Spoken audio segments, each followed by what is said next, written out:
The find function will let us find an occurrence of one piece of text within another. In some cases, you may be looking for a word or a phrase or something specific, but it's also pretty common to look for a special character, such as a comma or a tilde or something like that. The find function will return the numeric position of the first match it finds in the target text. So what we're going to do is we're going to search this text here that is basically an address, and we're going to search for the word drive. And we're going to start at position 1 for our first example. So let's go up to C41 and we'll start using the find function. We'll click our formula builder and we'll look for the find function. And now for our arguments, we're going to find text. What text are we going to find? We're going to find the word drive. Within text, well, this is the target text. This is what we're going to search. So we'll click on C45, and then the start number, that's the position within the text you're going to start searching. Most of the time that's just going to be 1 because you're going to search the whole string. In our next example though, we're going to see why you might want to use a different number to start your search. So go ahead and click 1. You see the result down here, it says it's 13. So we'll hit return, and it found the character at position number 13.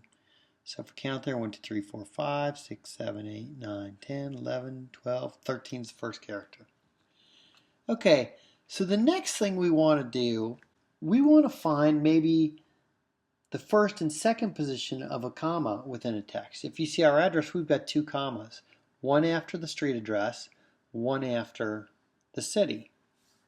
So we want to find what those positions are. That's actually pretty easy. Let's just do 2 steps. First thing we're going to do is find the first position of that comma. So we'll do it the same way. We'll click on where we want our formula to go, then double click the find function. And the find text is just going to be our comma. The within is going to be that address. And the starting position for this particular case is going to be 1. And we'll hit return.